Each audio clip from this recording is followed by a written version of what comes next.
Yo, what's going on, guys? Today we're back with another shoe review. Today we're talking about Saucony's kind of premium shoe, the Tempus version 2s. I picked these shoes up back in December of 2024, so I've had them for almost about a year now.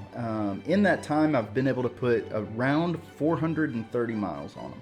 Now that is quite a lot for these shoes, especially for the type of foam that this shoe uses. This shoe does have Saucony's premium foam, which is the PWRRUN PBs, which is supposed to make it a little more bouncy and a little more like airy to run in. But what I found is that actually after about 100 miles, that kind of bounciness and like nice to run in shoe kind of goes away. Now, because I didn't just have another $150 to $200 to drop on a shoe that was kind of high quality, I did go ahead and just stick it out and run with these shoes for another 400 miles. Obviously, I didn't really love them. You know, there's just some shoes that you like run in and you fall in love with, but these were not them for me. It has about an 8mm drop from the heel to the front. Again, it's using Saucony's premium foam PWRRUN PBs, but I just didn't feel real good in these. And after about 100 miles, again, like I said, the foam really starts to break down and kind of get more stiff. One thing I will commend these shoes for is the sole of the shoe. So after 350 miles with some other shoes that I've had, the sole, especially this outer heel here, starts to really break down. These ones have actually surprisingly held up pretty well, considering that I've been just as rough on these as another shoe that I have. I've had it for a lot longer and put a lot more miles into it. So these shoes have several areas of exposed foam on the bottom, which is fine because it seems to actually hold up pretty well. Now, one thing I did notice after 400 miles is that the sidewall here, and this is again where this foam that starts to break down, I'm not sure exactly when it started to happen. I'm assuming it was around like 350 miles ish.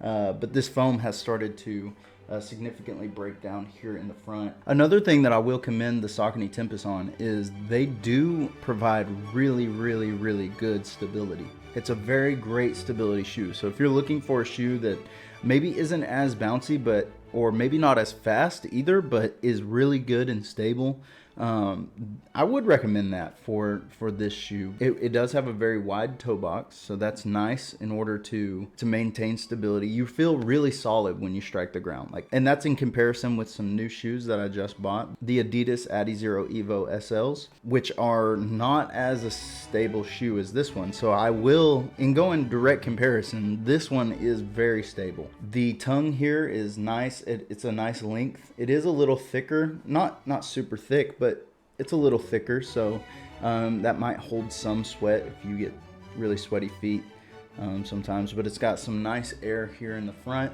as well that allows some good airflow. Again, I think my biggest problem with these shoes was that they just didn't feel as comfortable as some of the other shoes like I've tried in the past. I got these shoes at a price point when they first came out, which was around $180, which was a lot at the time. I bought this hoping to be able to replace my Asics Nova Blast version 3s, which I paid a lot of money for those as well, but I was hoping to be able to replace those, and I didn't know at the time, but I did actually like the bounciness of the Nova Blast 3s.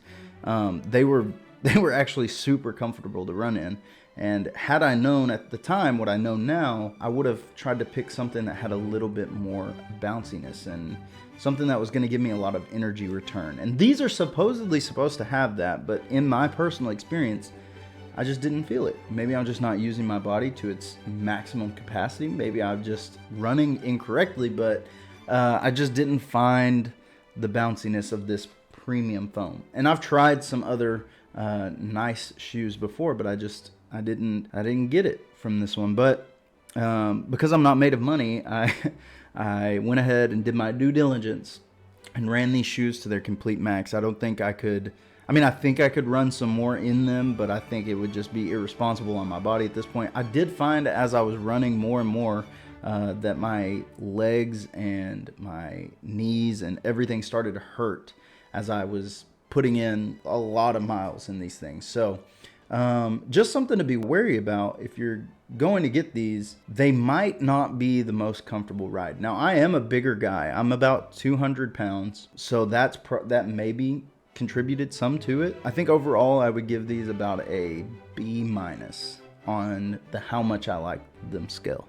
Again, they held up really well.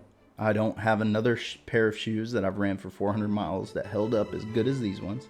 They had a great stability. They do have the premium foam, which made them a little more pricey, but there's other options out there, I think, that I could get that would give me a more comfortable, smooth ride than these ones did. But I just wanted to come on here and make a review on these because I feel like I've done the due diligence. I know how they felt for me, and maybe if you're looking into getting some shoes, this will help you out in your decision-making process. Don't just go off of what I say, because there are plenty of reviews out there from really smart people that really know what they're talking about that have given these some good reviews. And you know, every shoe is different for every person, but what I just noticed is that I didn't love them. I am curious though, if you've tried these shoes out, what you think about them. I would love to hear what you guys have to say in the comment section down below. If you like this video, like it, subscribe, and we'll see you next time.